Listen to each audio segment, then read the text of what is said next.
Bom dia, pessoal! A gente está dando início ao segundo bimestre desse último semestre de processo penal. Então, basicamente, a gente vai ficar o bimestre inteiro estudando os recursos.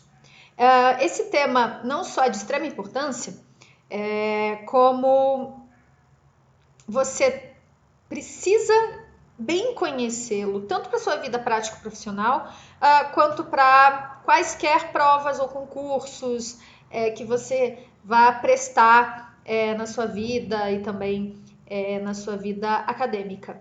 Por quê?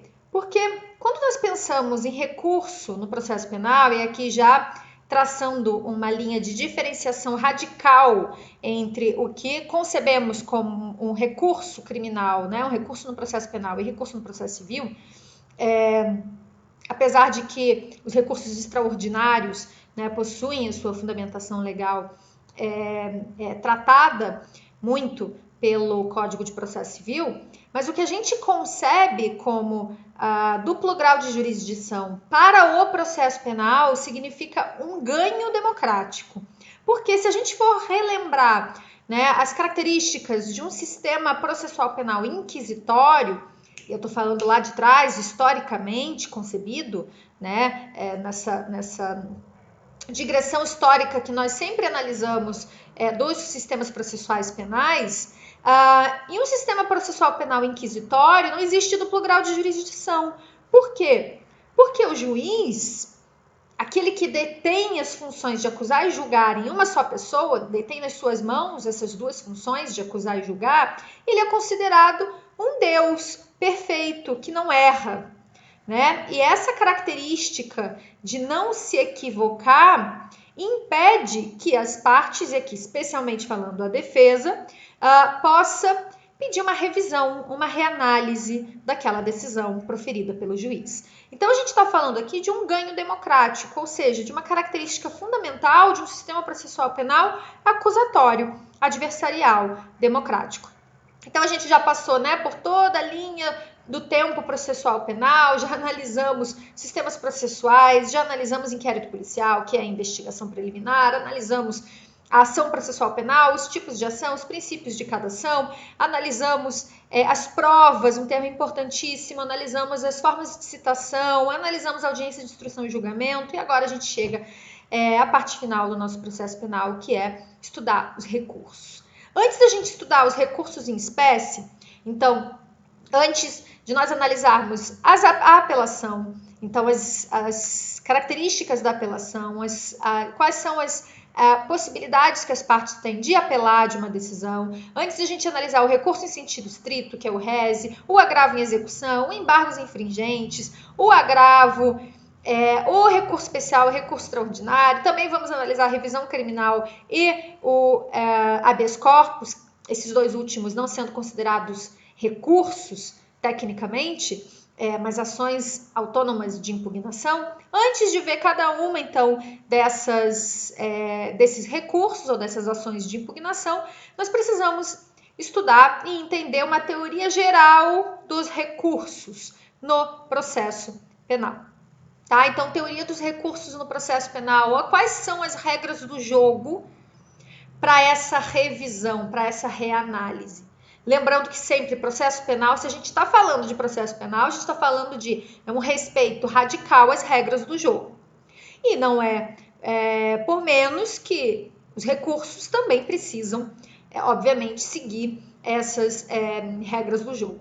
Tá? Então, primeira coisa aqui. Qual que é o fundamento quase político ou filosófico do sistema recursal? Quando a gente pensa nessa necessidade, nesse direito, né, direito das partes de terem reanalisado uma decisão que lhes causou prejuízo, um gravame, essa argumentação, o fundamento desse direito, dessa necessidade, gira em torno de dois argumentos. O primeiro é a falibilidade humana, porque quem profere uma decisão, e no Brasil quem profere decisão criminal de primeiro grau, seja de condenação ou de absolvição, que são os dois tipos de decisão judicial, né, que põe fim à primeira parte do processo, que é o primeiro grau de jurisdição, é sempre de condenação ou de absolvição. A gente tem espécies de absolvição, né? Então eu posso ter absolvição imprópria do júri, eu posso ter absolvição sumária, ou melhor, eu posso ter absolvição imprópria da medida de segurança, eu posso ter absolvição sumária do júri, eu posso ter absolvição sumária do 397, enfim. Mas eu tenho esses dois tipos de decisão judicial no primeiro grau, condenação e absolvição. E essas decisões são proferidas por um juiz, no Brasil é um. Quando a gente pensa, por exemplo, no sistema processual penal chileno, essa decisão de primeiro grau já é proferida por um órgão colegiado, mas no Brasil é um juiz e esse juiz pode errar. Assim como aqueles 3 juízes, no Chile também podem errar, porque lá também cabe recurso. Mas, enfim, a falibilidade humana é o fundamento principal do sistema recursal. E o segundo fundamento é a inconformidade do prejudicado, né? Até porque é consciente da falibilidade do julgador. E daí surge a possibilidade, o direito e a necessidade de se conceber a revisão das decisões, tá? Tanto para buscar uma melhora dos provimentos jurisdicionais, né? Buscar um provimento jurisdicional, uma resposta estatal jurisdicional a mais justa possível e a mais confiável possível, através de uma nova apreciação do problema discutido. E essa nova apreciação, realizada quase sempre, e é bom que seja assim, por um órgão hierarquicamente superior e colegiado, né? E um órgão colegiado. É claro que a gente pode pensar aqui em recursos que têm natureza de recurso, mas que são reanalisados e reavaliados pelo próprio juiz que proferiu a decisão, né? É bom que os recursos sejam reanalisados e revistos, que as decisões sejam revistas por um órgão hierarquicamente superior, mas a gente já vai tratar disso daqui a pouquinho. Então, voltando. Qual que é o fundamento dos recursos? É o reconhecimento da falibilidade humana. Porque, obviamente, se considera que o juiz, como ser humano que pode errar, ou pode aplicar equivocadamente a lei, ou pode interpretar equivocadamente a lei, ou pode ter tido uma atuação parcial, ou pode acontecer um monte de coisa aqui no processo. Eu posso ter tanto um erro processual quanto um erro material.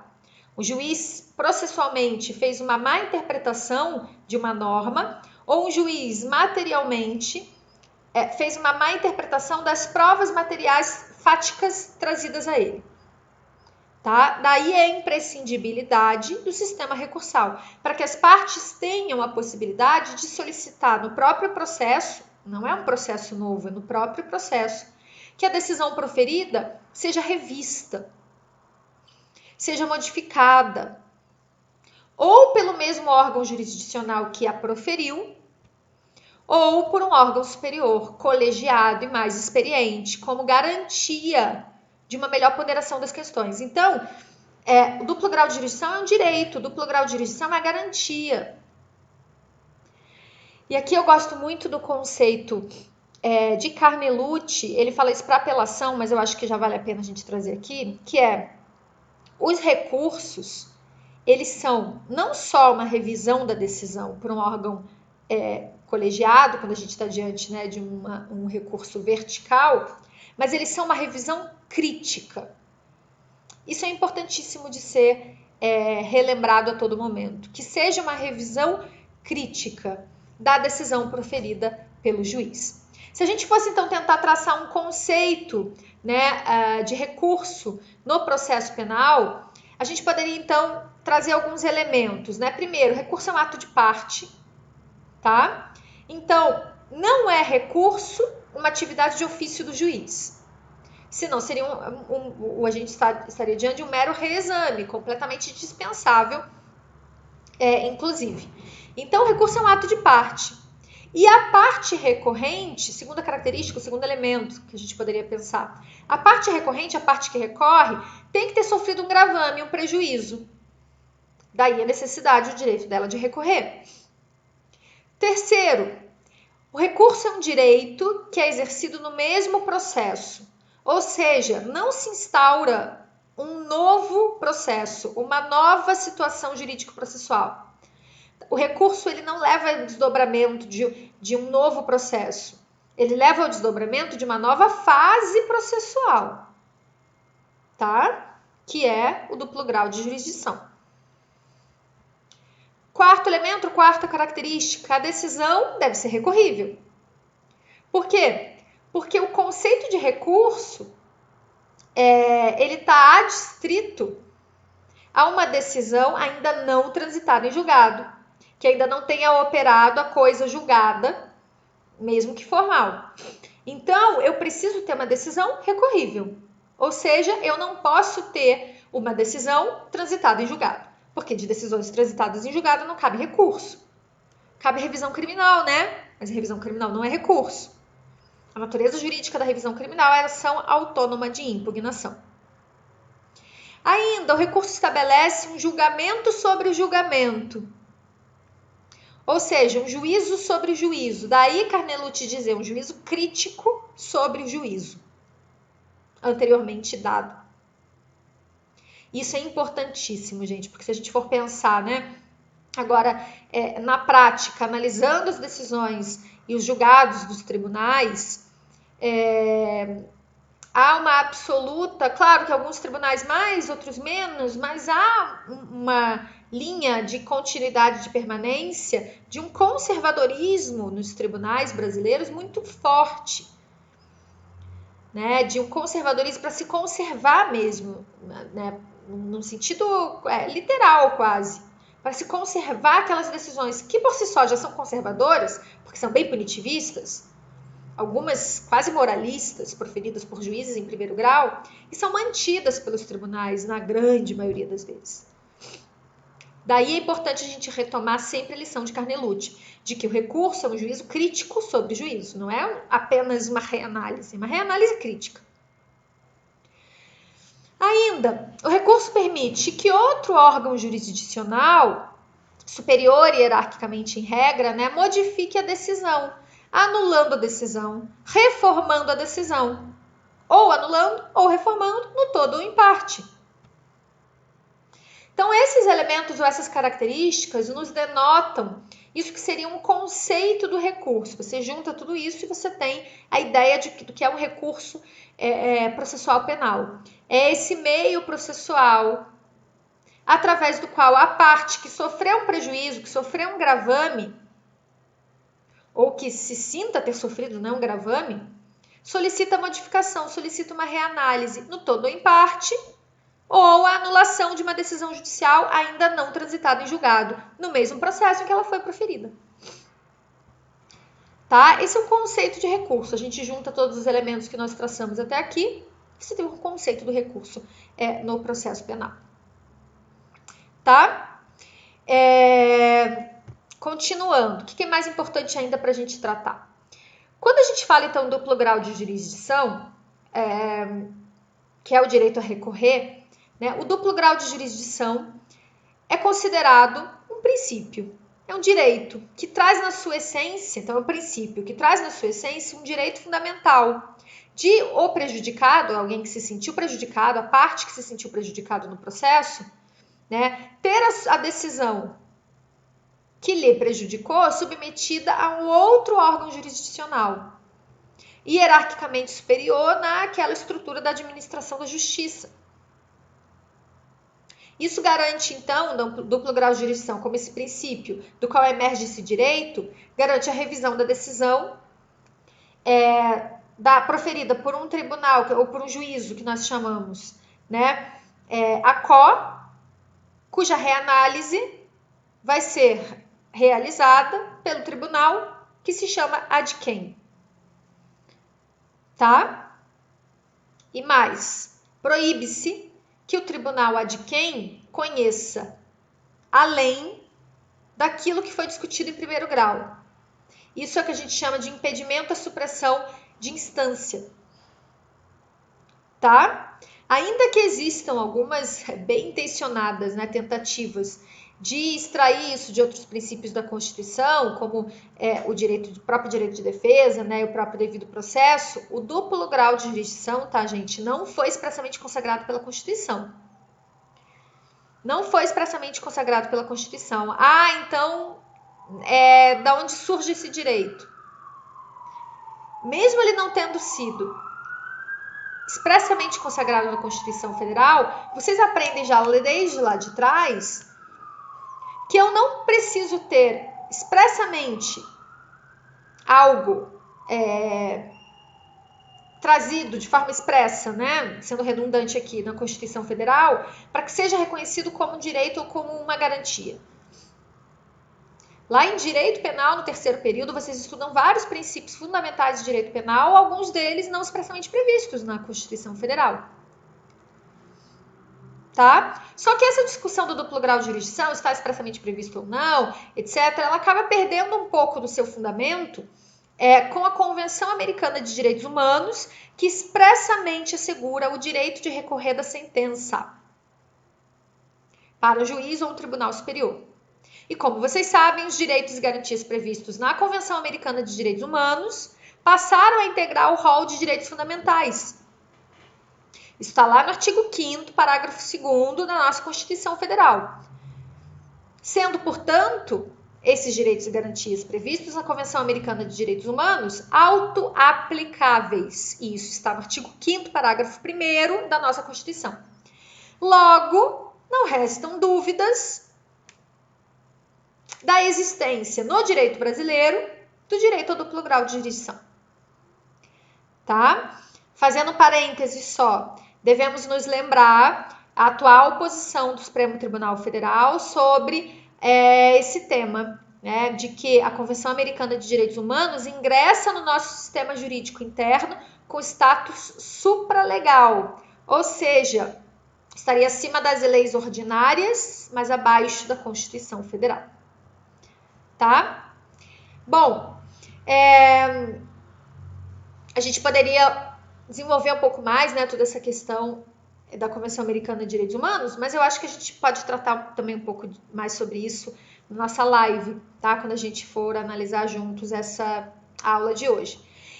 O que é importante ainda da gente saber sobre teoria geral dos recursos? Uma classificação. Vamos tentar aqui estabelecer as principais formas de se classificar os recursos. Eu não vou trazer todas, mas as mais importantes que vocês precisam saber. Tá? A classificação doutrinária. Os recursos, então, doutrinariamente, eles podem ser classificados em algumas esferas. A primeira delas, recursos ordinários e recursos extraordinários. Recursos ordinários são aqueles recursos que têm por objeto provocar um novo exame total ou parcial do caso penal já decidido em primeira instância, só que alcançando tanto matéria de direito quanto matéria fática. Ou seja, recursos ordinários você pode rediscutir tanto matéria fática quanto matéria de direito. Então, você pode pedir uma nova reanálise sobre a decisão que determinou os fatos, sobre a decisão de tipicidade, sobre uma decisão sobre a prova, sobre a dosimetria da pena. E o exemplo clássico é a apelação. O juiz condena, a defesa pode apelar, e ela pode apelar tanto pedindo uma reanálise no todo ou em parte de questões fáticas, a forma como o juiz decidiu sobre os fatos, ou uma questão jurídica, uma questão de direito. Ainda que, na aula apropriada eu vou falar sobre isso, ainda que elas se mesclam muito. Só que a gente também tem os recursos extraordinários. Os recursos extraordinários são aqueles em que os tribunais superiores entram no reexame unicamente de aplicação da norma jurídica efetuada pelo órgão inferior. Ou seja, é uma reanálise limitada ao aspecto jurídico, de direito. Você só pode pedir reanálise de questão de direito, expressamente prevista em lei. São dois os exemplos. Então, a gente tem recursos extraordinários, lato sensu, a classificação, com duas espécies. O recurso especial ao STJ, artigo 105 da Constituição, e o recurso extraordinário stricto sensu ao STF, artigo 102. Então, recurso especial e recurso extraordinário são espécies dessa classificação mais geral de recursos extraordinários para os tribunais superiores STJ e STF, que você só pode pedir reanálise de questão de direito. Tá? Ainda pensando aqui numa classificação, a gente tem costumeiramente, né, a classificação dos recursos através do seu grau hierárquico em horizontais ou verticais. Recursos horizontais são aqueles que se resolvem pelo mesmo que são reanalisados pelo mesmo órgão jurisdicional que proferiu a decisão. E aqui, já estou falando há alguns minutos sobre isso, não diretamente, mas eu vou falar agora, são pouco eficazes, por razões cognitivas e psicológicas que a gente consegue facilmente compreender.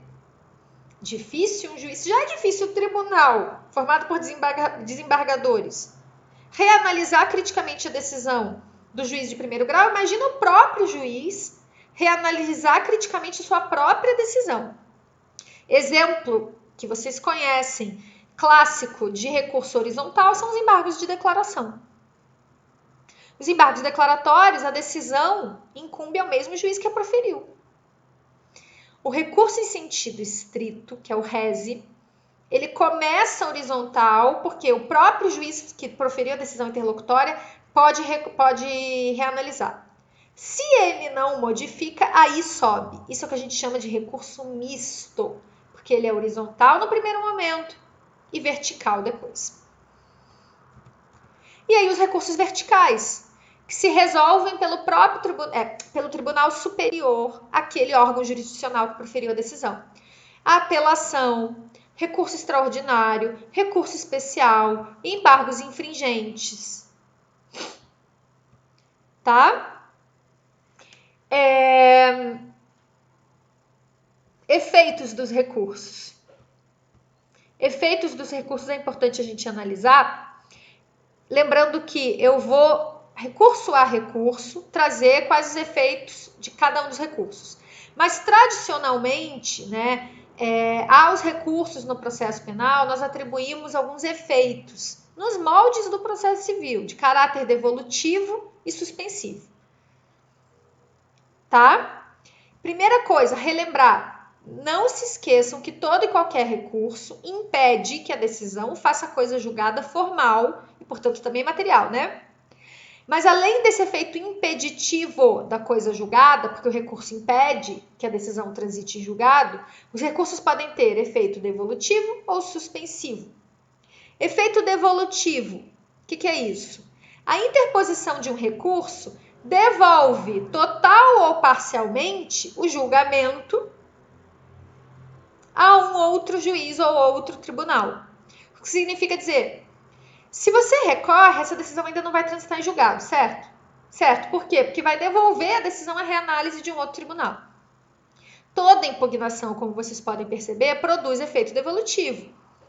Mas esse efeito devolutivo ele pode ser mais ou menos completo, segundo o recurso se refira a toda a decisão ou somente a alguma parte dela, tá? Por isso que esse efeito devolutivo ele tem algumas subdivisões. Eu posso ter um efeito devolutivo regressivo. Alguns minutos atrás eu disse que o rese e o embargos de declaração, no primeiro momento o rese e o embargos de declaração sempre, possuem um efeito horizontal. Então, o mesmo juiz que proferiu a decisão vai reanalisar. Isso se chama efeito devolutivo regressivo. Regressivo porque o próprio juiz vai reanalisar.